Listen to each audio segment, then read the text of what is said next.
மீன் குழம்பு டேஸ்ட்டில் பட்டாணி புளிக்குழம்பு செய்யலாமா?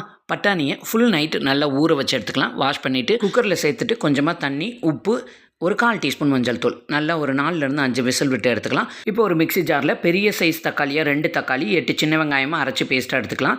நான் ஊற வச்சிருக்க புளியை கொஞ்சமாக கரைச்சி எடுத்துகிட்டு ஒரு 7-8 சின்ன வெங்காயம் சேர்த்துட்டு அரைச்சி வச்சிருக்க தக்காளி, 4 பச்சை மிளகாய், தேவையான அளவுக்கு உப்பு, 2 டீஸ்பூன் அளவுக்கு மிளகாத்தூள், ஒரு 1/4 டீஸ்பூன் மஞ்சள் தூள், இது எல்லாத்தையும் மிக்ஸ் பண்ணி ஒரு ஓரமாக வச்சுருங்க.